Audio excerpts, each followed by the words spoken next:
So let's get in to our episode. ఈ వారం live షోలోకి మనం ఎంటర్ అవుదాం. అండ్ ప్రేక్షకులు కూడా చాలా మంది లైవ్ లో చూస్తున్న వాళ్ళు చాలా మంది ఉన్నారు. లైవ్ లో చూస్తున్న ప్రేక్షకులందరికీ కూడా పేరు పేరున ధన్యవాదాలు. బట్ ఎస్, నేను కొన్ని కీలకమైన కమెంట్స్ ఏమైనా ఉంటే కనుక, క్వశ్చన్స్ ఏమైనా ఉంటే కనుక డెఫినెట్ గా నేను తీసుకుంటాను. మీ పేరు? కుమార్ అండి. సో నేను ఒక software engineer. First of all nationalist హబ్కి నేను పెద్ద ఫాలోవర్ అండి. I love the way that you guys are. చాలా బాగుంటాయి అసలు, విశ్లేషణ కానీ ఓవర్ వ్యూ కానీ. ఇట్స్ యాక్చువల్లీ 360 వ్యూ ఉంటుంది.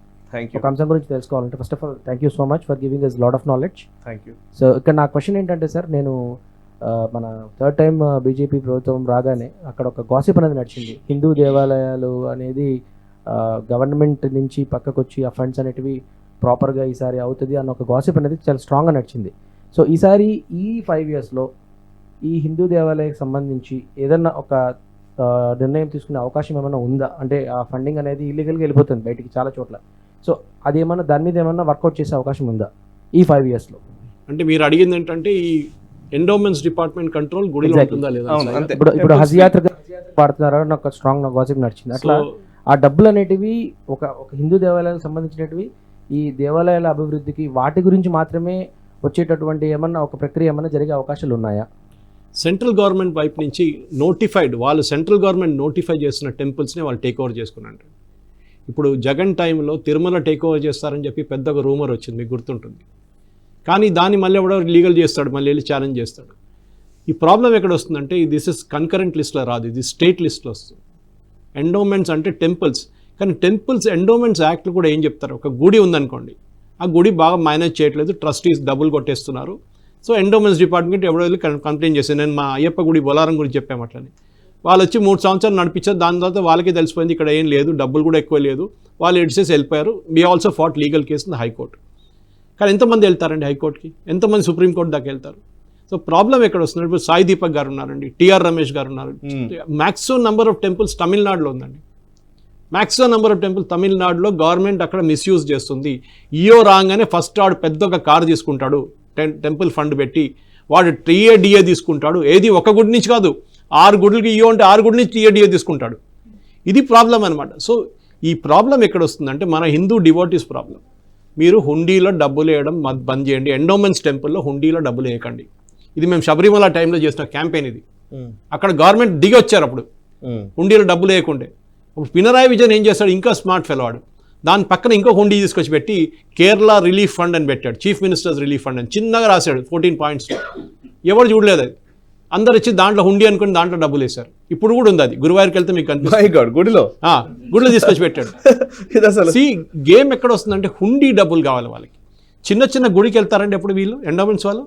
ఒక పూజారికి 50 రూపాయలు లేని రాని గుళ్ళు ఎన్నో ఉన్నాయండి మీ ఊర్లలో. కులదేవతలు మన చాలా టెంపుల్స్ ఉన్నాయి.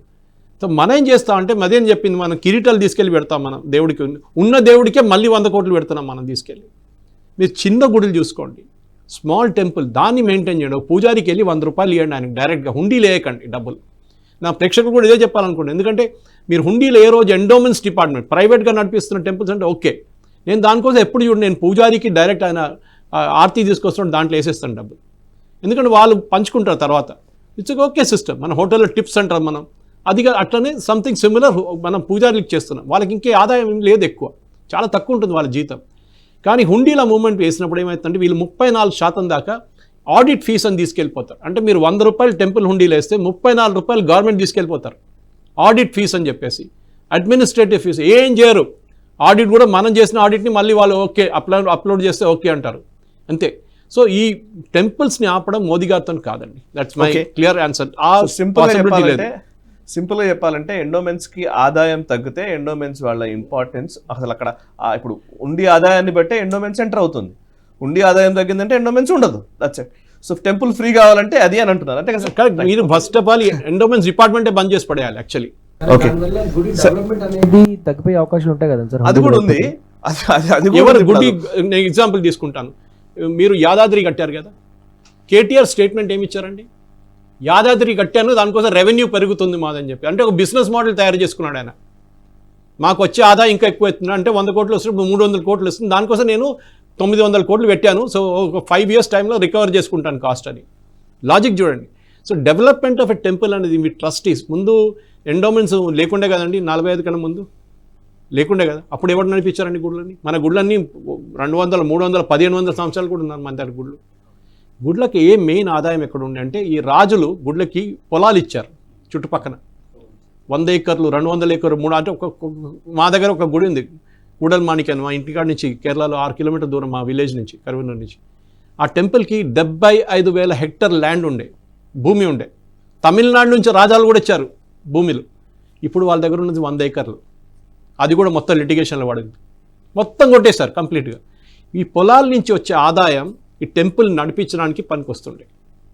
ఇప్పుడు ఆ పొలాలు పోయినాయి, ఆదాయం లేదు, ఏందో. టెంపుల్ ఇప్పుడు ఉన్న ఏంటంటే పూజారులకి వచ్చే ఈ పాపం మనం ఇచ్చే డబ్బులు ఎండోమెంట్స్ వారు మీకు టెంపుల్కి ఎప్పుడు డెవలప్మెంట్ ఫండ్స్ ఇవ్వరండి, మీరు మర్చిపోండి దాని గురించి. తిరుమలనే మనం చూస్తున్నాం, ఇన్కమ్ ఏంటి, వాళ్ళ ఎక్స్పెండిచర్ ఏంటి చూస్తున్నాం. వాళ్ళ అడ్మినిస్ట్రేటివ్ ఎక్స్పెండిచర్ ఎక్కువ ఉంటుంది. అడ్మినిస్ట్రేటివ్ ఎక్స్పెండిచర్ నేనేం కట్టాలండి? హిందువులు ఎందుకు కట్టాలి? మీరు ఎండోమెంట్స్ నడిపిస్తున్నారు, మీరు ఇవ్వండి వాళ్ళు జీతం, మేము ఇవ్వకూడదు. Temple fund should be used only for temple. This is the line Sai Deepak also uses that. ఆ టెంపుల్కి వచ్చే డబ్బులు అది వీళ్ళు భక్తులు ఇచ్చిన డబ్బులు, ఆ డబ్బులు టెంపుల్ కోసం వాడు తీసుకెళ్ళి మీరు రోడ్లు కట్టడానికి, మీరు కల్వర్ట్లు కట్టడానికి, మీరు డ్రింకింగ్ వాటర్ స్కీమ్ పెట్టడానికి కాదు. That should be used only for the development. మీరు అడిగిన ప్రశ్నకి ఇదే. మోదీ గవర్నమెంట్ అట్ సెంట్రల్ లెవెల్లో ఎక్కువ ఏం చేయలేరు, కానీ వాళ్ళున్న స్టేట్ గవర్నమెంట్స్లో చేయాల్సింది అది వాళ్ళు చేయొచ్చు. మధ్యప్రదేశ్ కానివ్వండి, మహారాష్ట్ర కానివ్వండి, హర్యానా కానివ్వండి, ఇట్లాంటి గవర్నమెంట్స్ ఎక్కడెక్కడ ఉన్నారో, Rajasthan, you first free the temples అక్కడే. ఒక ఎగ్జాంపుల్ సెట్ చేయండి, అదే నేను చెప్పాలి. చిన్న సూచన సార్, ఎండోమెంట్లో మనం మీరు కూడా చెప్పాలి. 5 లక్షల లోపు సంవత్సరానికి ఆదాయం తక్కువ ఉండి ఎండోమెంట్ వాళ్ళు తీసుకోవడానికి వస్తే మనం అబ్జెక్ట్ చేయవచ్చు. కరెక్ట్, తెలుసు, కరెక్ట్. మేము we're fighting on that point. కానీ వాళ్ళు రారు సార్, 5 లక్షల కన్నా తక్కువ టెంపుల్కి రారు వాళ్ళు. వాళ్ళు టాప్ టైప్ చూస్తారు వాళ్ళు. అదే సార్, నిర్వాహకులు ఈ మాట చెప్తూ ఉండాలి, 5 లక్షల లోపల ఉందని చెప్పాలి. అంతే అంతే, నా ఉద్దేశం. అది కరెక్ట్. myself భావన సార్. నేను first Nationalist hub string Vinod అన్నది మీరు ఇంటర్వ్యూ అప్పుడు చూసాను. అంతవరకు నా మైండ్లో ఉన్న క్వశ్చన్స్ అన్ని మీరు టకా టకా అడుగుతుంటే నన్ను నేను అక్కడ కూర్చొని చూసుకుంటున్నట్టుగా అనిపించింది. అంటే నాకు కావాల్సిన ఆన్సర్స్ ఇవే కదా ఇవే కదా ఇవే కదా అనుకుని అన్న చెప్పే ఆన్సర్స్ కూడా నాకు అవును కదా ఇంతే కదా అనిపించింది. సో అప్పటి నుంచి నేను నేషనలిస్ట్ హబ్ని ఫాలో అవుతుంటే ఇంకా కొంచెం అన్నట్టుగా ఎవ్రీ వీక్ ఎవ్రీ డే కూడా నేను చాలా ఏమంటారు ఒక తెలియని అడిక్టెడ్ అట్లా అయిపోయినా సార్ నేను మీ ఛానల్కి అండ్ మీ వాయిస్కి, మీ తెలుగు భాషకి. నాకు ముందుగా తెలుగు అంటే చాలా ఇష్టము. నేను హైదరాబాద్ వచ్చినాక తెలుగుని చాలా మిస్ అయినా అండ్ మిమ్మల్ని చూసినప్పుడు నాకు ఆ ఫీలింగ్ దొరుకుతుంది. అండ్ సార్ని చూడకపోతే ఆ వీక్ అంతా నాకు ఏదో మిస్ అయినట్టుగానే ఉంటుంది. ఆ వీక్ చూడలేదనుకో నేను ఏదో పని చేయాలి, నేను ఏదో చెయ్యలేదు ఇంకా చేయలేదు అని నా మైండ్లో ఈవెన్ మిడ్ నైట్ కూడా ఇంటి వస్తూనే ఉంటుంది నోటిఫికేషన్ లాగా. సో ఇది సార్ మీతో నాకున్న అనుబంధం. ఇంకా చాలా చెప్పాలని ఉంది బట్ టైం. అండ్ నెక్స్ట్ ఇంకోటి నేను ఒక 2 వీక్స్ నుంచి చాలా డిసప్పాయింటింగ్గా ఉన్నా. ఎందుకంటే ఇప్పుడు మొన్న ఓవైసీ గారు చేసిన కామెంట్ అది చాలా అది ఆయన అందుకోసమే ఉన్నారు, ఆయన అదే చేసిండ్రు. అది చేయకపోతే అన్ఎక్స్పెక్టెడ్ మనకి. కాకపోతే 2 వీక్స్ బ్యాక్ ఏమైంది, మా ఇంటి పక్కన చిన్న ముస్లిం పిల్లలు ఒక ఫ్లాగ్ పట్టుకొని ఊపుతా ఉన్నారు, పెద్ద ఫ్లాగ్. నాకు అర్థం కాలేదు అసలు, నేను ఆ ఫ్లాగ్ ఎప్పుడూ చూడలేదు, అదేందో కూడా నాకు తెలియదు. దగ్గరికి పోయినా నిలబడ్డా అడుగుదాం అనుకున్నాను. కాకపోతే ఇంకా మనకు తెలుసు కదా మన లోపల ఉన్న భయం. ఇప్పుడు సార్ అన్నట్టుగా మన కోసం ఎవరు రారు, వాళ్ళే ఏదైనా మనల్ని అడిగినా. ఇంటికి వెళ్ళాక ఫోన్లో పాలెస్టీనా ఫ్లాగ్ అని కొట్టినా. నాకు డౌట్, అక్కడ నేను అంతవరకు ఆ ఫ్లాగ్ని చూడలేదు, ఫస్ట్ టైం అక్కడనే చూసిన. ఫోన్లో చూసేవరకు నాకు 2 నిమిషాలు ఏమీ పని చేయలేదు బ్రెయిన్.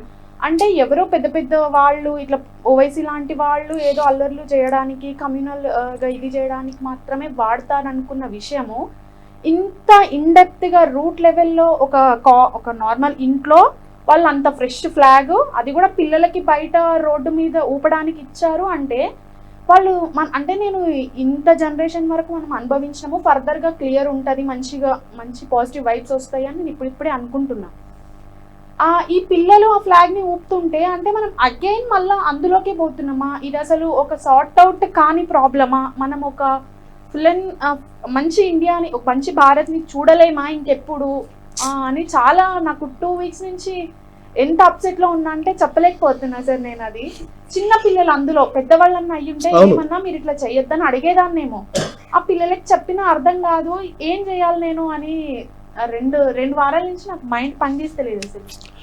సింపుల్ అండి, మళ్ళీ అదే ఓవైసీ గారి సొల్యూషన్, ఇది ఇగ్నోర్ చేయడం. మనం ఆ ఫోటో తీసి వీడియో తీసి మన వేసినప్పుడు ఏమవుతుందంటే వాడికి అదే కావాలి. టెర్రరిస్ట్కి ఎప్పుడు చూడండి, నేను టెర్రరిస్ట్ అని చెప్పట్లేదు వీళ్ళు, టెర్రరిస్ట్ ఎందుకు చేస్తారంటే టెర్రరిస్ట్ అటాక్ ఎందుకు చేస్తారు, పబ్లిసిటీ చూస్తారు వాళ్ళు. మీరు కెమెరాలు తీసేస్తే ఒక టెర్రరిస్ట్ అటాక్ ఉండదండి, నేను రాసిస్తాను మీకు. Kashmir is an example. Me Bombay attack జరిగిన 26/11లో ఆర్వీఎస్ మణి గారు ఇదే స్టూడియోలో కూర్చొని మాట్లాడు, అండర్ సెక్రటరీ హోమ్ ఉండే ఆయన ఒక్కరే ఉండే కంట్రోల్ రూమ్లో రాత్రి. మిగతా అందరినీ హోమ్ మినిస్ట్రీ ఆఫీషియల్స్ పాకిస్తాన్ తీసుకెళ్ళిపోయారు, పాకిస్తాన్ వాళ్ళు, ఇండియన్ హోమ్. అప్పుడు కూడా చూడండి లైవ్ టెలికాస్ట్ ఇచ్చారు మన వాళ్ళు. ఇప్పుడు అది బ్యాన్ చేశారు. ఈవెన్ కాశ్మీర్లోని ఆపరేషన్స్ కూడా ఒక డెఫర్డ్ టెలికాస్ట్ అంటారు, అంటే గంట సేపు తర్వాత చూపిస్తారు వాళ్ళు. So terrorist don't get real time information. మీరు చెప్పిన ప్రశ్నకి ప్రాబ్లం ఎక్కడ వస్తుందంటే religion is an opium for the masses అని చెప్పారు. Okay, yeah, so that is very true. ఎందుకంటే మీరు ఓల్డ్ సిటీకి వెళ్ళినప్పుడు, నేను అందరం చెప్పట్లేదు, చదువుకున్నోడు ఓల్డ్ సిటీ నుంచి, నేను ఎప్పుడు చెప్తున్నాడు, చదువుకున్నోడు ఓల్డ్ సిటీ నుంచి వస్తే హైటెక్ సిటీకి వచ్చేస్తాడు, అక్కడ ఉండడు. ద ప్రాబ్లమ్ ఈస్ వాళ్ళ పిల్లలకి వాళ్ళ అట్మాస్ఫియర్ వాళ్ళు అగ్రి చేయట్లేదు, వాళ్ళ అట్మాస్ఫియర్లో పెట్టకూడదు అనుకున్నారు. That is correct. మీరు మీ పిల్లల్ని ఏం నేర్పిస్తున్నారు? ఇది ఐసిస్ కల్చర్ కూడా అదే చూస్తున్నాం కదా. మీకు ఐసిస్ ఫ్లాగ్ చూపిస్తే మీరు అది కూడా మీరు గుర్తుపట్టలేరు. అది మన దగ్గర జరిగింది కదా. మన దగ్గర సిఏ యాంటీ సిఏ అజిటేషన్ జరిగినప్పుడు ఏం చేశారు, మొత్తం మన నేషనల్ ఫ్లాగ్ మీద రాశారు. చాలామందికి తెలియదు, కేరళలో వయనాడులో రాహుల్ గాంధీ కాంగ్రెస్ ఫ్లాగ్ పెట్టలేకపోయాడు. ఆలోచించండి, కాంగ్రెస్ ఫ్లాగ్ పెట్టలేకపోయాడు రాహుల్ గాంధీ. ఎందుకంటే ఆయనకి ముస్లిం లీగ్ ఫ్లాగ్ కాంగ్రెస్ ఫ్లాగ్ ఒకటేలాగా కనిపించింది అన్నమాట. సో అది ప్రాబ్లం అయిపోయింది లాస్ట్ టైంలో 2019లో. ఈసారి పెట్టలేదు ఫ్లాగ్, అయిపోయింది. సో మేజర్ ప్రాబ్లం ఎక్కడ వస్తుందంటే మనం ఈ పిల్లల్ని మీరు ఈకో సిస్టమ్లో 2 ముగ్గురు పిల్లల్ని చూస్తున్నారు, వాళ్ళకి తెలియదు కూడా. మీరు అడగండి వాళ్ళ దగ్గర ఏం ఫ్లాగ్ అంటే వాళ్ళకి అది కూడా తెలియదు. మా వాడు ఇచ్చాడు ఈ ఊపమన్నాడు. ఎక్కడో ఉన్న ప్యాలెస్టైన్, ఎక్కడో ఉన్న గొడవ, మనకేం పోయింది దాంతో? ఇజ్రాయెల్ బాంబ్ చేసుకుంటాడో, లెబనాన్ బాంబ్ చేస్తాడో, వాళ్ళు వీళ్ళని కొట్టుకుంటారో, మనకు దానికి సంబంధం లేదు. మన దగ్గర ఉన్న పెద్ద తలకాయ పోయింది కాశ్మీర్లో, అది ముందు సార్ట్అవుట్ చేసుకుందాం. అక్కడ మనం వెళ్ళి కొడితే బాలకోట్లో మనోడు ప్రూఫ్ అడుగుతాడు, చెట్లు కొట్టారా మనుషులు కొట్టారా అని చెప్పేసి. So this is the problem. ఇక్కడ ఒక్కటే కాదు, మిగతా రాష్ట్రాలు, మీరు ఈవెన్ యూఎస్లో చూడండి, క్యాంపసెస్లో గొడవ నడుస్తుంది. ఇప్పుడు అక్కడ కూడా వాళ్ళు కూడా నేర్చుకున్నారు. Now they are banning them. ఎవరెవరు పార్టిసిపేట్ చేస్తారో వాళ్ళని అక్కడ నుంచి తీసేస్తున్నారు వాళ్ళు ఆ క్యాంపస్. అదే మన దగ్గర కూడా ఉండాలి. సో పిల్లల్ని బ్రెయిన్ వాష్ చేయడం at a young age, brain wash చేయడం చాలా ఈజీ. వాళ్ళు కొంచెం పెద్దగా అయితే ఆలోచిస్తారు, అది అడ్వాంటేజ్ అన్నమాట. నేను దీనికి కొంచెం యాడ్ చేయాలనుకుంటున్నాను సార్. యాక్చువల్లీ కాశ్మీర్ వెళ్ళిన ఫస్ట్లో మాకు మీకు చాలా ఇంపార్టెంట్ సార్ అన్నది కరెక్ట్. యాక్చువల్లీ ఇగ్నరెన్స్ అనేది ఎంత ఇంపార్టెంట్ అంటే మీడియా లేకపోతే ప్రచారంకి ఎంత వాల్యూ ఉంటుందనడానికి. ఫస్ట్ వెళ్ళిన కొత్తల్లో అక్కడ ఇంగ్లీష్ పేపర్స్ ఎన్ని ఉన్నాయని మేము జర్నలిస్ట్ కాబట్టి అసలు న్యూస్ పేపర్లు ఎన్ని దొరుకుతాయని ఒకసారి మామూలుగా షాప్కి వెళ్ళి చూస్తాం కదా. చేస్తే కనీసం ఒక 30-40 ఇంగ్లీష్ న్యూస్ పేపర్స్ ఉన్నాయి శ్రీనగర్ కేంద్రంగా. అంటే కాశ్మీర్ న్యూస్ని ఇచ్చే ఇంగ్లీష్ న్యూస్ పేపర్స్. ఆ ఇంగ్లీష్ న్యూస్ పేపర్స్ నిజానికి అక్కడ ఉన్న వాళ్ళు ఇంగ్లీష్ చదవగలుగుతున్నారా, మరి ఇంగ్లీష్ వాళ్ళు అంతమంది చదువుతారా? ఇప్పుడు లైక్ డెక్కన్ క్రానికల్ ఉందనుకోండి, లేకపోతే ఏదైనా ఇంగ్లీష్ న్యూస్ పేపర్ ఉందనుకోండి, ఈ ఏరియాకి సంబంధించి సర్క్యులేషన్ లెక్కలోకి వస్తుంది కదా.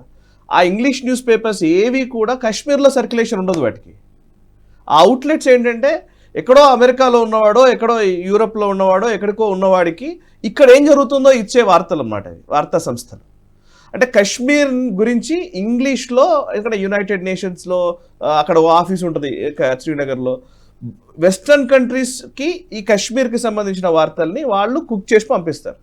సో అందుకే బుర్హాన్ వానీ అంటే హెడ్ మాస్టర్ కొడుకు అని రాస్తారు.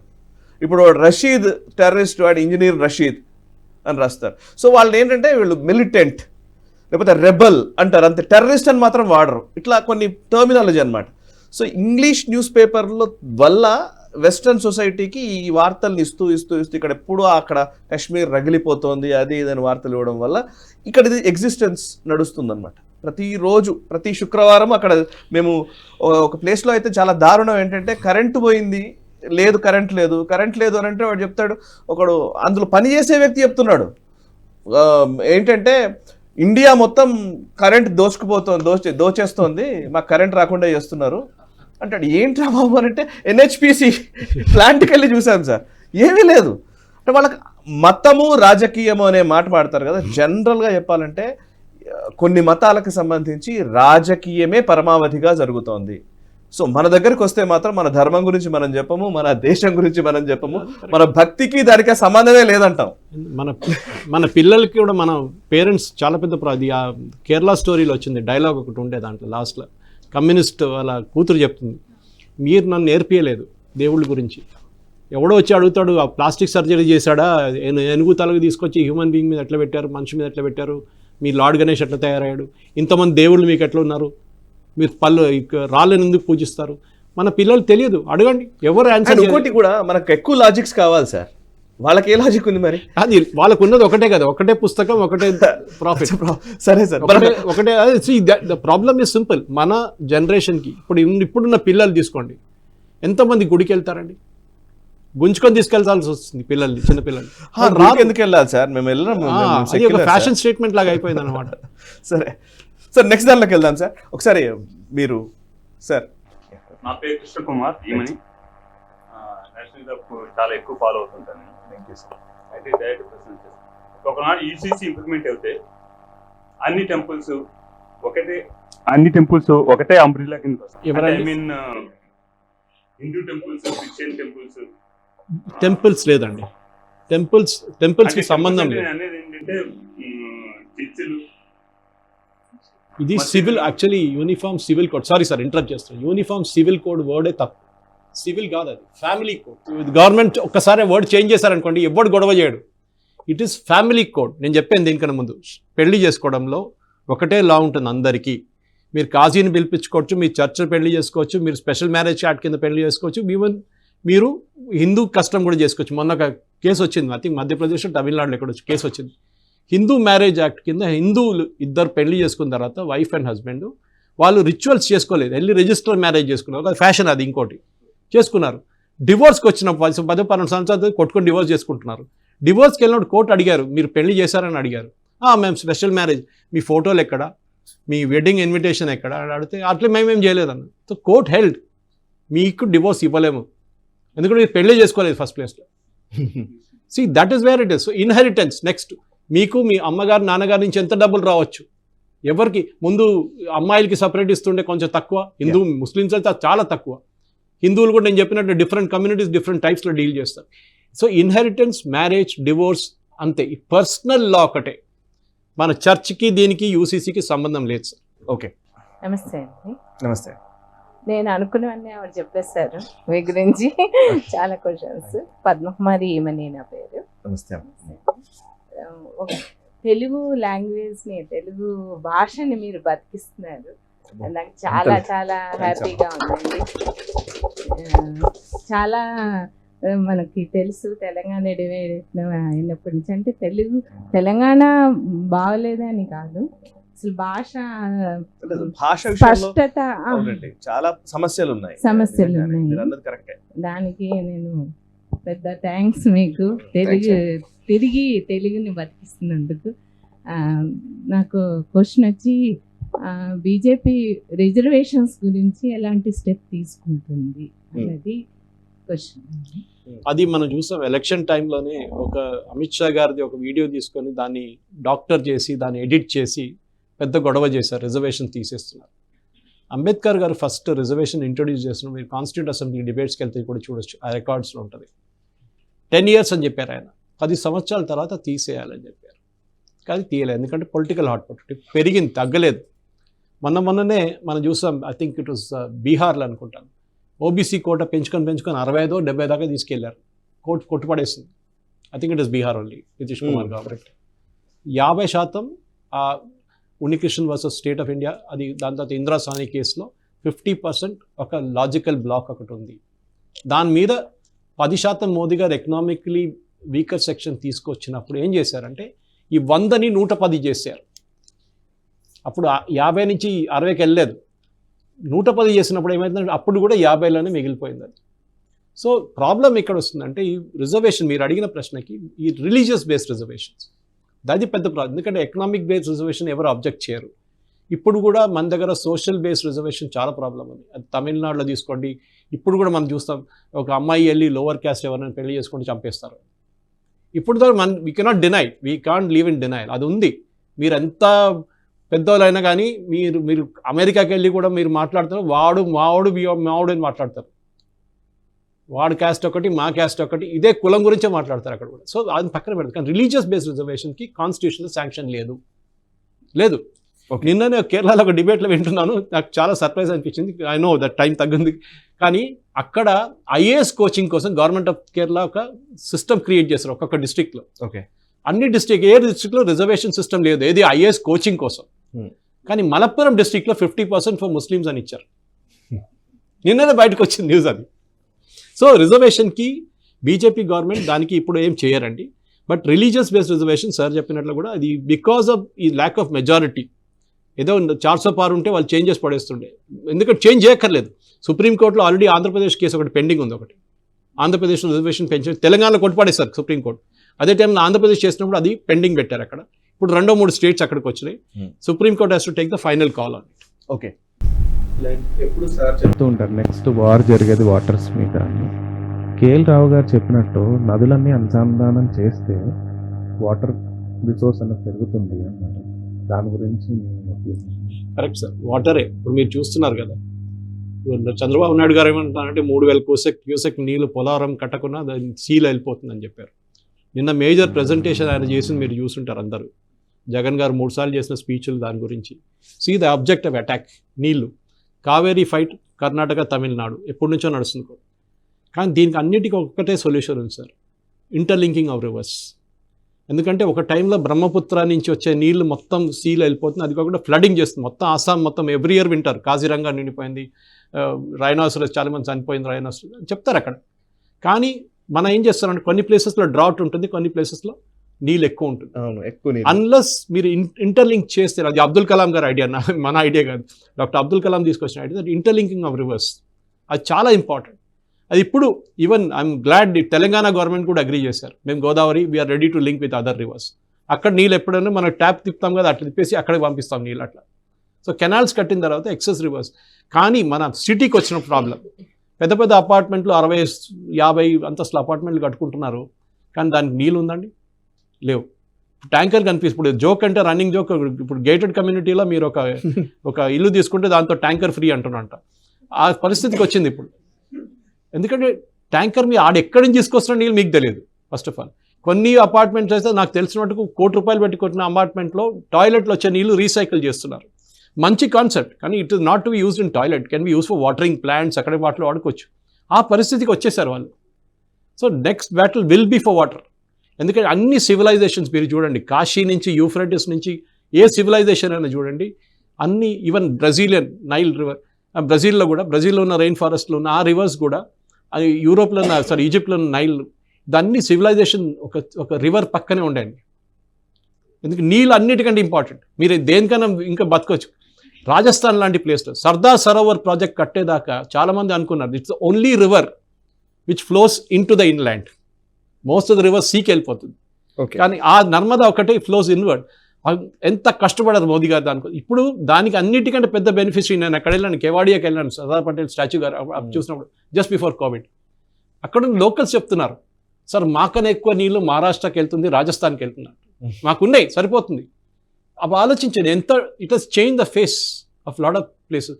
ఈ నీళ్ళ కోసం మనం ఒక ప్రాక్టికల్గా ఆలోచిస్తేనే ఇప్పుడు ఈ సీకి వెళ్ళే రివర్ ఎందుకు, అక్కడ రివర్ ఎందుకు పంపించారు, ఎందుకు పోవాలి? ఇండియన్ ఓషన్, అరేబియన్ సీ లేకుంటే ఇక్కడ ఎందుకు వెళ్ళాలి? అది మనం we have to store it. కానీ మన దగ్గర కార్లు కడగడానికి కూడా మనం డ్రింకింగ్ వాటర్ యూస్ చేస్తాం మన దగ్గర. అది ట్రాజడీ. అది మనం నీళ్ళు ఎప్పుడు విలువ ఉంటుందంటే అది లేనప్పుడు మీకు తెలుస్తుంది దాని విలువ, ఉన్నప్పుడు ఎప్పుడు తెలియదు దాని విలువ. అది ప్రాబ్లం.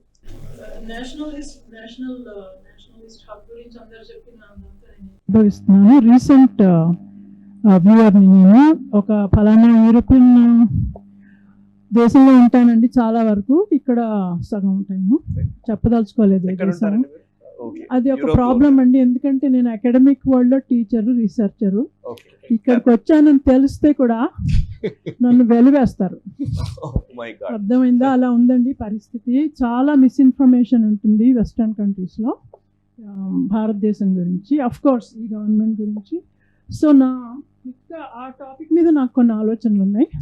ఒకటి, మీరు బీజేపీకి కమ్యూనికేషన్ స్ట్రాటజీ సరిగా లేదు అని ఎవిడెంట్గా తెలిసిపోతుంది. బికాస్ ఎప్పుడూ కూడా అడిక్వేట్ రెస్పాన్స్ రాదు. మీరు అన్నట్టు ఫ్యాక్ట్స్ చేతిలో ఉండవు, స్టడీ ఉండదు. ఎకోసిస్టమ్ అని మాట్లాడితే as you said intellectuals, media personalities, అదంతా అటువైపే ఉంటుంది. But India is not unique in that way. All western countries it is the same. అక్కడ సో మనం ఎట్లా ఆలోచించాలంటే we are a resistance movement to that domination. అలా ఆలోచించుకుంటే మనకి స్ట్రెంగ్త్ వస్తుంది. Because any resistance movement has a emotional strength. అమెరికాలో Trumpism తెలుసు కదా మీకు, whether you agree with it or not, MAGA మూవ్మెంట్లో విపరీతమైన ఎమోషన్ ఉంది, డెడికేషన్ ఉంది. వాళ్ళకి కన్జర్వేటివ్ థాట్ చాలా 2-3 సెంచరీస్ నుంచి ఉంది, మనకి లేదు. ఇండియాలో there is no proper conservative thought. మనకున్నది మన హెరిటేజ్ ఒక్కటే, left communists who always opposed the Hindu dispensation. Another thing is that వాళ్ళకి కమ్యూనిజం నుంచి వచ్చిన ఇన్హెరిటెన్స్ ఏంటంటే ప్రాపగాండా. చాలా పవర్ఫుల్ ప్రాపగాండా సిస్టమ్ ఉంటుంది వాళ్ళకి already. It's a part of their DNA. మన I include myself in this side of the ring. There is no such thing. మనకి propaganda అంటే కూడా ఏంటో తెలియదు. You have to study what is propaganda. So they have mastered propaganda. Okay, so in a way all media is propaganda, cinema is propaganda, and they also use cinema. For example, ఇప్పుడు అమెరికాలో ఉన్న resistance movement అని నేను అంటున్నాను కదా, resistance to that left domination which has to use Gramsci's march through the institutions in the Correct. At least in America and North America they have marched through all the institutions and taken them over. అక్కడ specific conditions ఉన్నాయనుకోండి, మనకు అవి లేవు. We're totally different. Now I'll come to my preposition.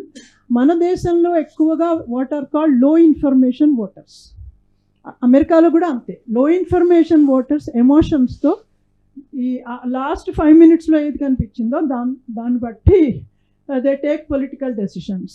Okay, it's very very strong in America. We're not claiming it's an intellectual country. Most of them are not at all intellectual. So we need a stratified strategy. How to address low information voters like Mr. Rahul Gandhi with the Little Red Book. A Little Red Book పట్టుకొని చాలా powerful propaganda చేశారు. At actually ఆయనకు దానిలో ఏముందో తెలుసో తెలీదో, I will not say. Not to his listeners. Nobody knows what is in it, but he will flash it and he will use it as a threat. Okay. So we have to master those techniques of low information voter propaganda. Then I don't want to say we should use propaganda. I'm not at all saying that. Tarvata middle and upper classes, the intelligentsia, you have to use another strategy. So akkada you need to be very well informed, well prepared, and you need to have a proper conservative philosophy. There is no such thing in India. We have not succeeded. I want to finish by pointing out the recent film which has come out in the last 2 days. I will not mention its name, but which pretends to marry Indian Puranas with science fiction. With science fiction. In that sense, it is I do not wish to say anything, but it has not succeeded because there is no proper philosophical knowledge. The filmmaker doesn't have proper knowledge to actually marry the two sides. Has not produced any type of proper discourse. Whereas there is a huge potential for actually doing science fiction where we address properly Indian themes. Okay, correct. I'll stop with this. So we can take it as a wonderful challenge, and the ecosystem has to have a intelligence. I think I should suggest to Sai Garu. Yeah, that's what I think Sai Garu should call you for a separate debate. మీ పేరు చెప్పండి. నా పేరు అనురాధ. అనురాధ గారు, I request you, మీరు ఒకసారి మీ time ఎప్పుడన్నా correct గా ఇస్తే కనుక definitely we will have an elaborative ఒక చర్చ చేద్దాం. ఎందుకంటే మీద ఇంటర్నేషనల్ అరీనా ఏం చెప్తోంది, అక్కడ ఏం జరుగుతుంది, మీరు ఇంకా ఇక్కడ ఏం చేయాలి. One point which I will tell with Sai Garu also is that despite all that is happening, Europe is moving towards the right. You saw what happened in Italy, France, and now Germany. Britain is the only country which is out of it, but far right is becoming powerful also. They call it far right, Yeah. but actually even we can have another discussion Okay, fine. on We'll that. take it another day. What appears to be from here is not necessarily the reality. Yeah, because- So, Because Sai Garu will agree that. definitely correct. Because the Adi, World Cup so- cricket would have started by now unless it's raining somewhere. So I'm sure a lot of you would be lot interested to to do, watch. lot of Yeah. good work. నేను can definitely be అండి done. Definitely మనం Okay, will so have one thank you. Another discussion. కొంచెం speedup చేద్దామండి, ఎందుకంటే అయితే మనకు viewers అందరూ wait చేస్తున్నారు, చూస్తున్నారు, కానీ బట్ World ఇప్పుడు cricket. లైట్ అయిపోయింది కాబట్టి ఆల్రెడీ క్రికెట్ మ్యాచ్ స్టార్ట్ అయిపోయిందని అందరూ దానికి వెళ్ళిపోయే అవకాశాలు ఉంటాయి. సో ప్లీజ్ మీరు చెప్పండి. నమస్కారం. ఎవరు వేదిక మీద ఉన్న నా పేరు మాధవీలత. మాధవీలత గారు నమస్తే అండి. నమస్కారం అండి. సాయి గారు, ఐ అప్రిషియేట్ యూ. Thank మీరు చేసిన ఈ ఛానల్ కి I'm very great fan and follower of you. Thank you అండి. నమస్తే. అండ్ సురేష్ కొచ్చెల గారికి నా ప్రత్యేకమైన నమస్కారం. ఎందుకంటే మీలాంటి వాళ్ళు ఉండబట్టి ఈ రోజున మన ధర్మం కోసం, దేశం కోసం ముందుకెళ్తున్న సందర్భంలో నేను చెప్పదలిచింది ఏంటంటే, ఈ రోజున వ్యవస్థ చూస్తున్నాం మనం. ఇప్పుడు రీసెంట్ ఎలక్షన్ మూమెంట్ చూసాం. రేపు కొత్త చట్టాలు ప్రవేశపెడుతున్నారు మోడీ గారు.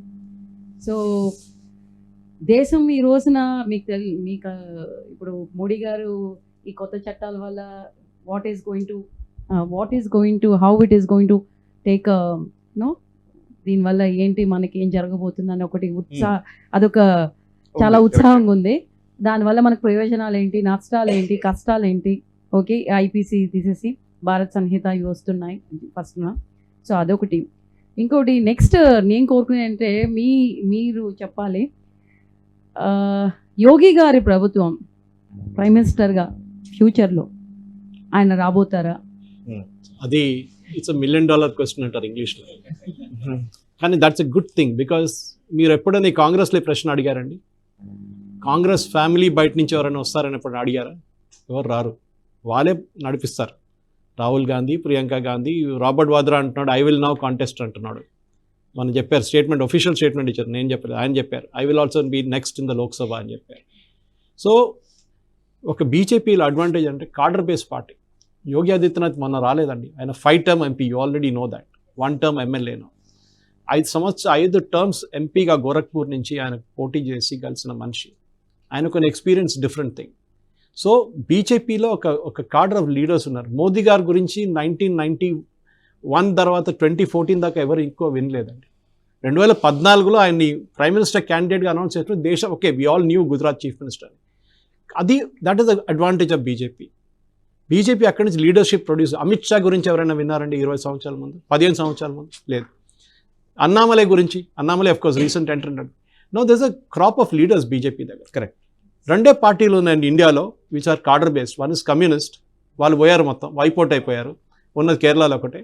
ఇంకోటి బీజేపీ. సో కార్డర్ బేస్డ్ పార్టీస్లో ఎప్పుడు లీడర్షిప్ కేపబిలిటీ ప్రూవ్ చేయడం ఏంటంటే బాటమ్ అప్ గ్రోత్ ఉంటుంది. ఇప్పుడు మీరు ద్రౌపది ముర్ముని చూడండి, ఓకే ఆమె పొలిటికలీ అఫిలియేటెడ్ బీజేపీ, కానీ ఎక్కడి నుంచి వచ్చింది? She was a teacher. ఆ టీచర్ లెవెల్ నుంచి ఒక ట్రైబల్ ఎక్కడి దాకా వచ్చింది చూడండి. ఆమె ప్రెసిడెంట్గా మారింది. రామ్నాథ్ కోవింద్ అని మనిషి పేరు మీరు ఎప్పుడు వినలేదు, ఇప్పుడు సడన్గా మీరు ఆయన ఎక్స్ ప్రెసిడెంట్ ఇప్పుడు మనది. So that crop of leaders, leadership లెవెల్లో ఉండండి, ఎక్కడైనా ఉండండి, ఈ crop of leaders BJP is able to produce. జరిగింది కదండి, ఆ అమ్మాయి మొన్న మోడీ గారు ప్రమోట్ సందేశ్ చేశారు. ఖాళీ నుంచి పోటీ చేశారు. She is amazing. ఆ అమ్మాయి టేకప్ చేసిన తన fight. So that is why, so don't worry. Yogi గారు కాకుంటే, but everybody has to wait. ఎందుకంటే యోగి గారు పొలిటికల్ ఏజ్ లో చూస్తే ఒకటే నినాదం అండి, అదే అదేంటి, కాంగ్రెస్ పోవాలి, బీజేపీ రావాలి, లేదు కాంగ్రెస్ పోవాలి, బీజేపీ రావాలి. కరెక్టే, కానీ సాయి గారు చెప్తారు అది మనం wishes by horses beggars would ride అంటారు ఇంగ్లీష్ లో. లేదండి, తెలంగాణలో మేము సారీ ఇంకా I land with one word. ఇప్పుడు ఉమ్మడి రాష్ట్రంగా ఉన్నప్పటి నుంచి హైదరాబాద్ను పుట్టి పెరిగిన సందర్భంగా, దో వీఆర్ ఫ్రమ్ ఆంధ్ర, నేను అర్ధరాత్రి ఉద్యోగం చేసి మేము ఇంటికి వెళ్ళినా ఆడవాళ్ళకి రక్షణగా ఉంది. ఇప్పుడున్న నేను ఒక ఓట్ బ్యాంక్ అనే దీనిలోకి వెళ్ళి 3 years తర్వాత ఐ స్టెప్ డౌన్. అది డిఫరెంట్ స్టోరీలేండి. So I myself a victim of that vote bank ఏరియాలో. ఇప్పుడు డే ఇన్ డే అవుట్ అనమాట. సో వాళ్ళు దే వాంట్ టు కబ్జా ద ల్యాండ్ మేము ఉన్నది. అది హైదరాబాద్ లో తెచ్చి వేసేసారు ఇంటి. హైదరాబాద్ లో కామన్ సో స్టోరీ. నేను అనేది ఏంటంటే, ఇప్పుడు ఉమ్మడి రాష్ట్రంగా ఉన్నప్పుడు ఈ కుటుంబ పరిపాలన కోసం సోనియమ్మ గారు ఇచ్చిన తెలంగాణ తెచ్చుకున్న కేసీఆర్ పరిపాలన కుటుంబ రాజకీయం పరంగా, అలాగే తర్వాత ఇప్పుడు మళ్ళీ కాంగ్రెస్ వచ్చిన నేపథ్యంలో ఉమ్మడి రాష్ట్రంగా ఉన్నప్పుడు మనం ఇవన్నీ చూడలేదండి. క్రైమ్ ఫ్రీ బాబు గారి పాలన చూసాం. ఎన్టీ రామారావు గారు వచ్చిన తర్వాత అసలు మీ కర్ఫ్యూ మా చిన్నప్పుడు ఉండేది, తర్వాత హ్యాబిట్స్ వాజ్ లాస్ట్, ఆ తర్వాత లేదు. ఇప్పుడు సిటీ పరిస్థితులు, ఇప్పుడు క్రైమ్ రేట్ పెరగడం, ఈ 1 by 1 అండ్ ఈ ప్రభుత్వాలు మనం చూస్తున్నాం. Agree with you on that point. So అది బీజేపీ రాకపోవడం అనేది నేను చాలా చింతిస్తున్నాను. I think she has a question. Madam మీరు క్వశ్చన్ సార్, నేను వీళ్ళందరితో ఏకీభవిస్తూ తెలుగు ఉపాధ్యాయురాలుగా పనిచేస్తున్నాను. అయితే ఏంటంటే ముఖ్యంగా నేను ఒక విషయం చెప్పాలనుకున్నాను. నాకు ఇప్పుడు వార్తాపత్రిక చదవాల్సిన అవసరం లేదు సార్. నేషనల్ స్టాఫ్ చదివి చూసి విని నేను ఎవరితో అయినా చాలా గట్టిగా మాట్లాడగలుగుతున్నాను, ఒక ఏ విషయం గురించి అయినా. అది నిజంగా అంటే నేను ఇక్కడికి రావడం కూడా ఇప్పటికీ నేను కలనా అనుకుంటున్నాను. అంత అంటే అట్లా నాకు అంత అభిమానం అన్నమాట.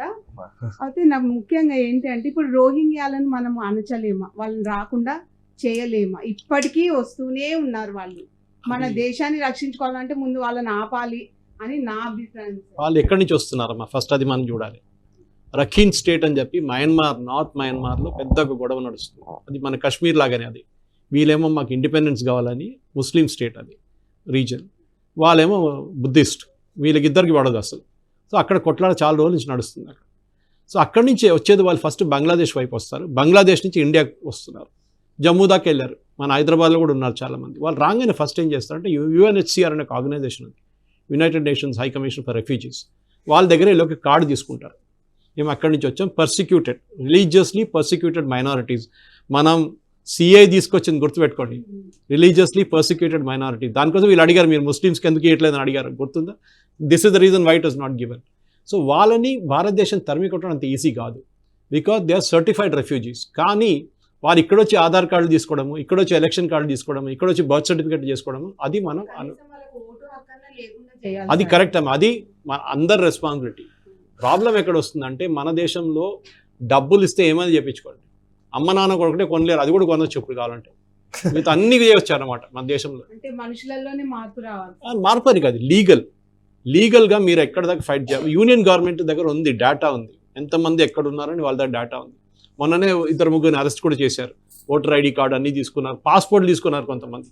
సో అట్లాంటి సిచ్యువేషన్ ఉంటుంది మన దగ్గర. ఎట్లా క్లియర్ చేశారు స్పెషల్ బ్రాంచ్ అది. కానీ వాళ్ళని ఇప్పుడు మణిపూర్ నుంచి పంపిస్తున్నారు సార్. లాస్ట్ వీక్ 7 మందిని పంపించారు మణిపూర్ నుంచి. Okay sir, sir Damodar Reddy గారు పాపం చాలా సేపటి నుంచి వెయిట్ చేస్తున్నాను, వారి గురించి ఒక 2 మాటలు చెప్తాను నేను.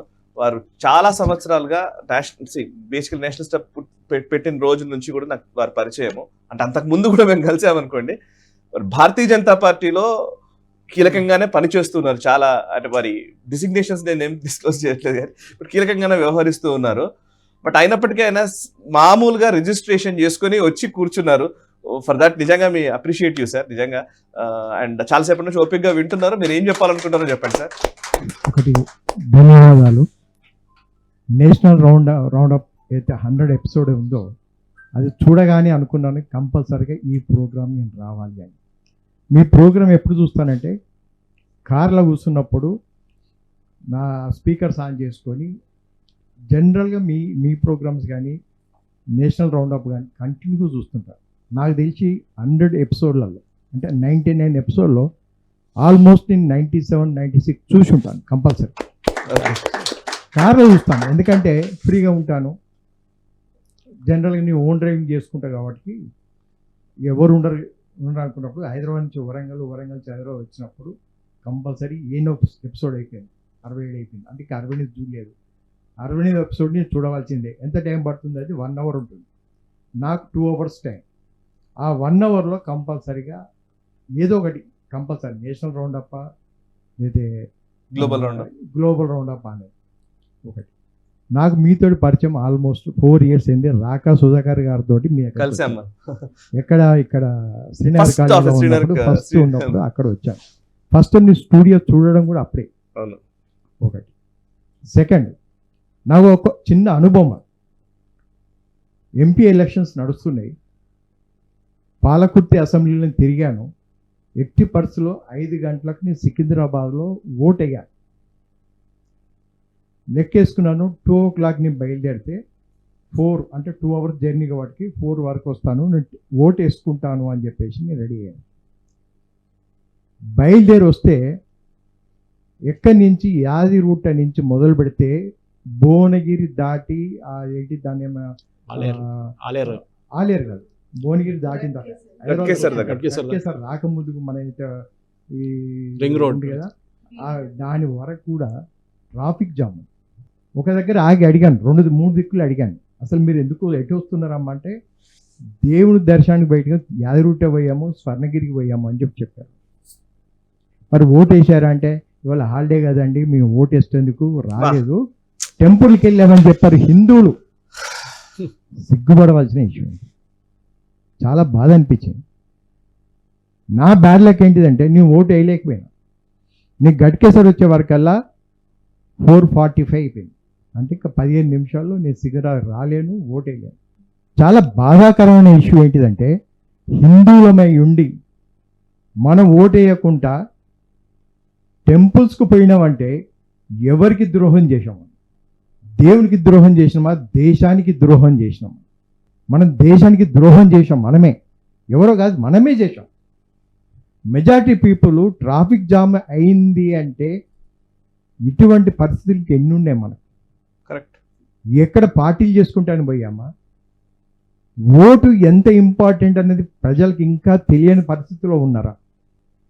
దీని మీద మీరు ఒక వివరణ ఇస్తారని మాకు మీ నేషనలిస్ట్ హబ్ ద్వారా ఈ తెలుగు ప్రజలకు సూటిగా సురుకు పెట్టేటట్టు, ఆ సురుకు 2029 వరకు ఉండాలి అసలు. ఎందుకంటే నాకు కూడా చాలా బాధ అనిపించింది, ఆ సురుకు మీరు పెడతారని ఆశతోటి నేను వచ్చాను ఇక్కడికి. మా నాన్నగారు ఇప్పుడు ఆయన లేరు, చనిపోయారు, రైల్వేలో ఇంజనీర్గా ఉన్నారు ముందు ఇక్కడ Secunderabad, is a bridge engineer.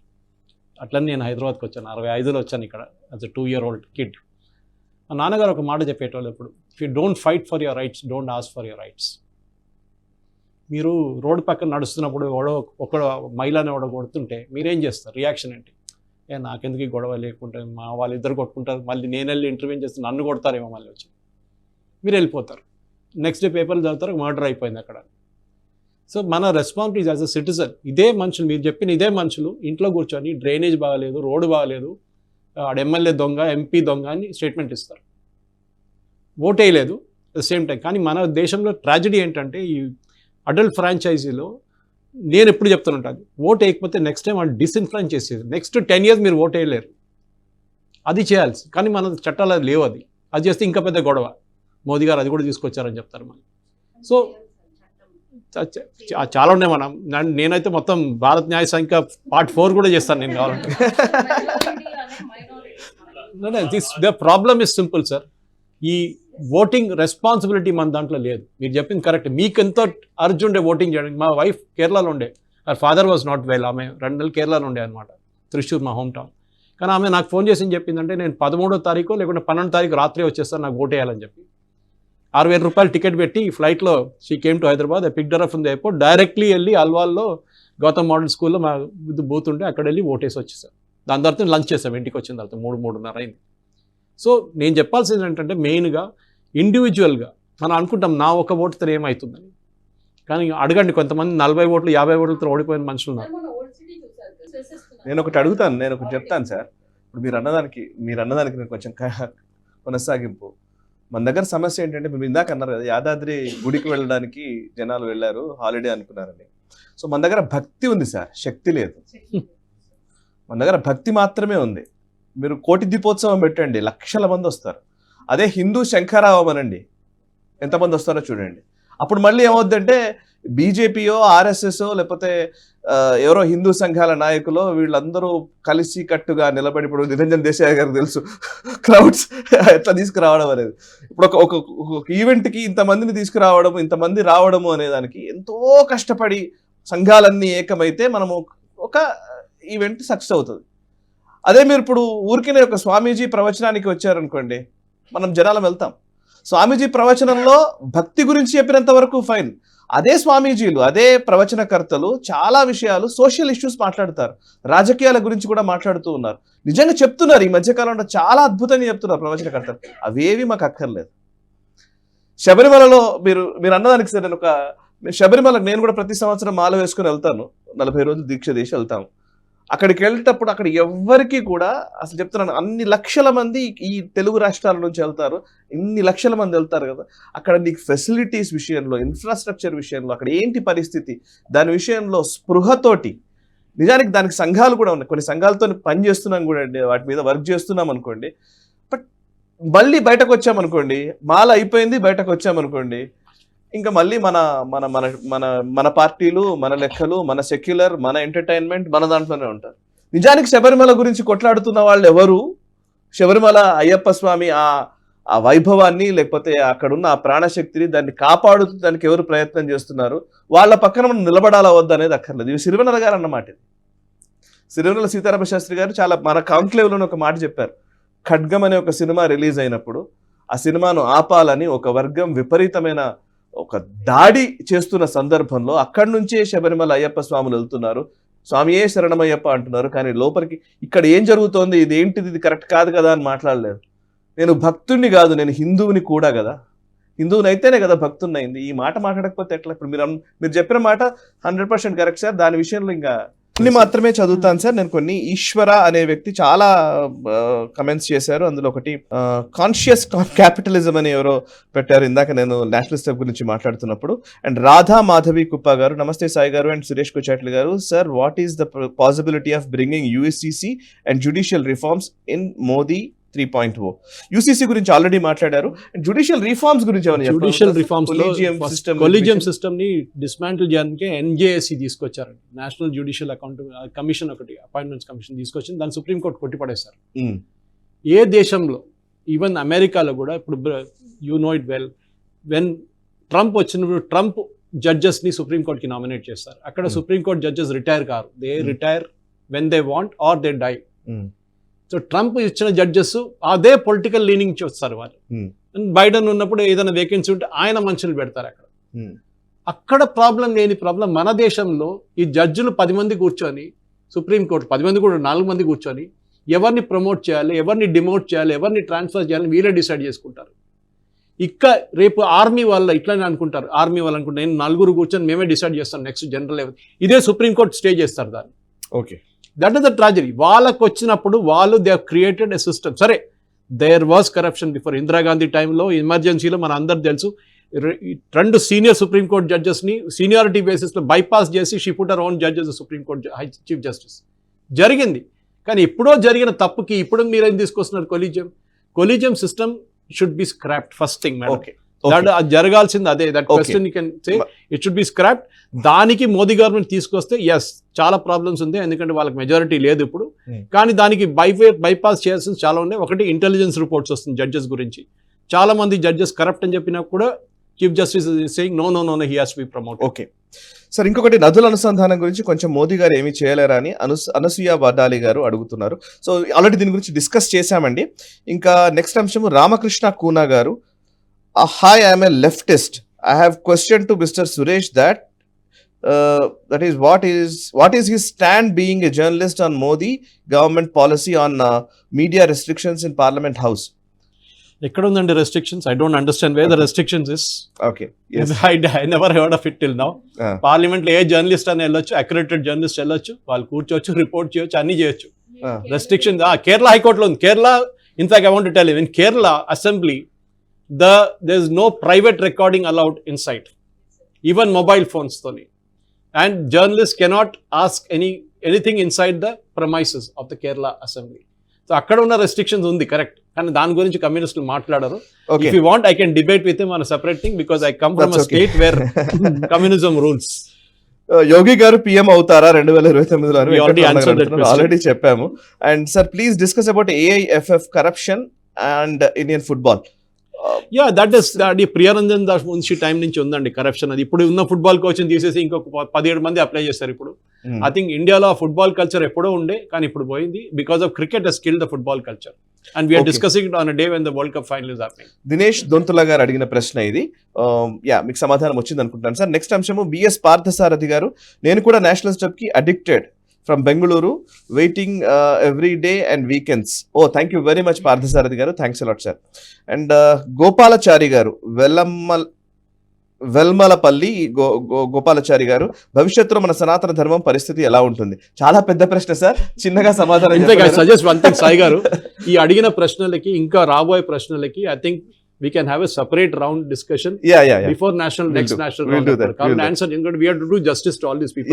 Yes. All studio lo లేరు అని అన్ని అంటే ఒక్కసారి కొన్ని అయినా తీసుకోవాలంటే చాలా మంది కమెంట్స్ చేస్తున్నారు కాబట్టి నేను తీసుకుంటాను. We should రైట్ లాస్ట్ కి అంతా అందరికి thank you very much sir, thank you very much sir. Recently but we will answer all the questions Sai గారు. I personally will go there and answer all the questions. కానీ మనం ఈ questions ని మన producer దగ్గర చెప్పేసి we should take a complete screen shot of it and we should have another program we will answer the good questions. I mean sensible questions we will ready to answer. మనం ఇంకో separate ఒకటి చేద్దాం sir. Right sir, please post your questions. మీరు ఏమన్నా online లో మీరు అడుగుతున్న వాళ్ళందరూ కూడా మీరు క్వశ్చన్స్ ని పోస్ట్ చేస్తూ ఉండండి. సో డెఫినెట్ గా మంచి క్వశ్చన్స్ తీసుకొని మేము ఒక సెపరేట్ వీడియోనే చేస్తాం దాని గురించి. Final I'll conclude. సిఏఏ మన దేశంలోనే ఎందుకు ఇంత ప్రాబ్లం, బంగ్లాదేశ్, పాకిస్తాన్ అన్ని దేశాల్లో ఇంప్లిమెంట్, అమెరికా లాంటి దేశాల్లో కూడా ఇంప్లిమెంట్ అయినప్పుడు వై ఓన్లీ ఒక వర్గం వాళ్ళు ఇక్కడ వ్యతిరేకిస్తారు? నేను మయన్మార్ గురించి మీరు ముస్లిమ్స్ ఇంక్లూడ్ చేస్తే ప్రాబ్లం అంతా వెళ్ళిపోతుందండి. India and Pakistan partition on the basis of religion. Mohammed Ali Jinnah election పెట్టాడు ఇక్కడ 1946లో ఎలక్షన్ పెట్టి 45-46లో ఎలక్షన్ పెట్టి 95% to 97% ముస్లిమ్స్ ఓట్ చేశారు that we want to a separate country అని. అది ఇచ్చిన తర్వాత మళ్ళీ వాళ్ళని ఇక్కడ పిలుచుకోవడం అంటే మేము పాకిస్తాన్ మనం తీసుకుందాం, అదే కదా. యాక్చువల్లీ ఇప్పుడు ఒకసారి నేను వైండప్ లోకి వెళ్దామండి. ఇప్పుడు ఈవెన్ మా టీమ్ కి సంబంధించి, ఈవెన్ మా నేషనల్ స్టెప్ కి సంబంధించిన హెచ్ఓడిస్ కూడా ఇక్కడికి వచ్చే ప్రయత్నం చేయండి అండ్ మన హెచ్ఓడిస్ ని కూడా అందరినీ ఇక్కడికి రమ్మనండి. సో ఇక్కడ ఉన్న వచ్చిన ఆడియన్స్ అందరికీ కూడా ఫస్ట్ నేను ధన్యవాదాలు చెప్తున్నాను. లాస్ట్ నేను కంక్లూడ్ చేస్తున్నానండి. మీరు ఒక్కరే ఒక ప్రశ్న అడగలేదండి, మీరు అసలు మాటలు కూడా కూర్చున్నారు. She was in a studio watching the live ఒక రోజు రికార్డింగ్ వచ్చారు. ఓకే సరే ఓకే.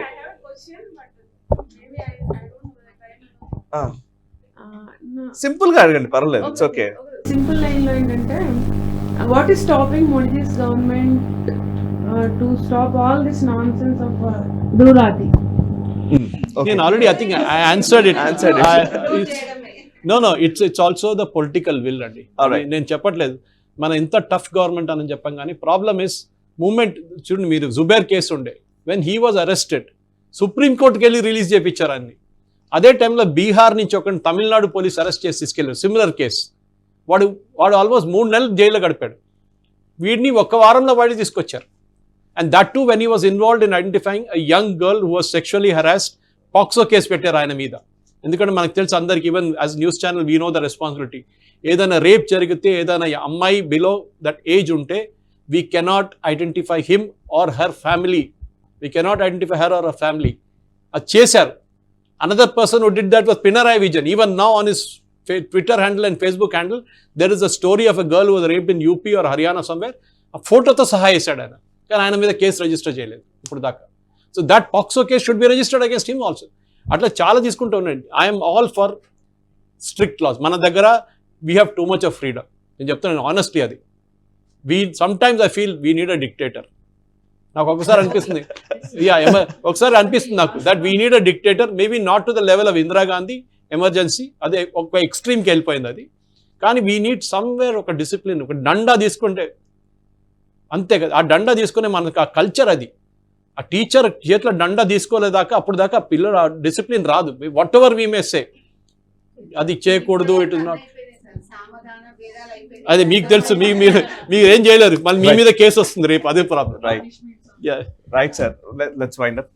సాయి గారు, చివరిగా మీరు కంక్లూడ్ చేసే లోపల 100 వారాల జ్ఞానం నేషనలిస్ట్ ద్వారా లక్షల మందికి ఇచ్చిన వారిని అయితే మీరు సన్మానం చేశారు.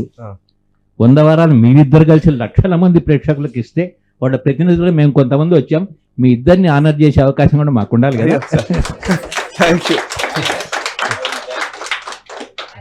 Thank you very much. అందరికీ కూడా పేరు పేరున ధన్యవాదాలు. వచ్చిన వాళ్ళందరికీ కూడా మీ అందరికీ ఒక చిరు జ్ఞాపిక మా వైపు నుంచి ఇస్తాం మేము. ప్లీజ్ తీసుకొని వెళ్ళవలసిందిగా కోరుతున్నాను. అండ్ ప్రేక్షకులు ఆన్లైన్లో ఈ లైవ్లో చూస్తున్న అనేక మంది ప్రేక్షకులకి పేరు పేరున ధన్యవాదాలు. మీరు లేకుండా మేము చేస్తున్న ప్రయత్నం నిజంగా ఎవరికి చేరదు. సో మీరే ఈ వీడియోస్ని ఎక్కువ మందికి తీసుకెళ్తున్న వాళ్ళు. నిజానికి ఆర్గానిక్గా మా దగ్గర ఉన్న టీం చాలా చిన్నది, మేము చేస్తున్న పని అంటే నేను ఎక్కువ ఏం ఆలోచిస్తానంటే ఇదేదో అంటే ఒక పని ఎక్కువ కాంటెంట్ ఇవ్వడానికి మేము ప్రయత్నం చేస్తాము, రాదర్ దాన్ దాన్ని మార్కెట్ చేసుకోవడానికి కాదు. సో మార్కెట్ చేసుకునే ప్రయత్నం మేము అసలు చేయము. దాన్ని చేసే పని అంతా కూడా కాంటెంట్ని తయారు చేయడము, దాంట్లో కావాలంటే ఒక రీసెర్చ్కి ఒక మనిషి ఎక్కువ టైం పెట్టుకోవచ్చు, ఇంకో రీసెర్చ్కి తీసుకోవచ్చు అని అనుకుంటాం.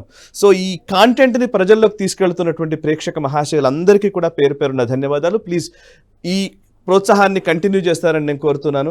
Thank you very much Suresh Kochattil sir. So మీకు థ్యాంక్స్ అలాట్ అందరికీ కూడా. సెంచరీ ఈ సెంచరీ అందుకే సార్ అన్నట్టుగా 100 కాదు 200 300 ఎపిసోడ్ల వరకు వెళ్ళాలని నేను ఆకాంక్షిస్తున్నాను. ఇప్పుడు సురేష్ కొచ్చాటిల్ గారు చాలా ప్రశ్నలకు సమాధానం చెప్పలేదు కావచ్చు, మీరు ఆన్లైన్లో అడిగిన ప్రశ్నలన్నింటికి ఒక సమాధానం చెప్పే విధంగా కొన్ని కీలకమైన ప్రశ్నలు తీసుకొని దాని మీద ఒక సపరేట్ వీడియోనే మేము అప్లోడ్ చేస్తాం అతి త్వరలో. అండ్ చూస్తూనే ఉండండి నేషనలిస్ట్ హబ్, మనసా వాచా కర్మణ, దేశ హితం కోసం.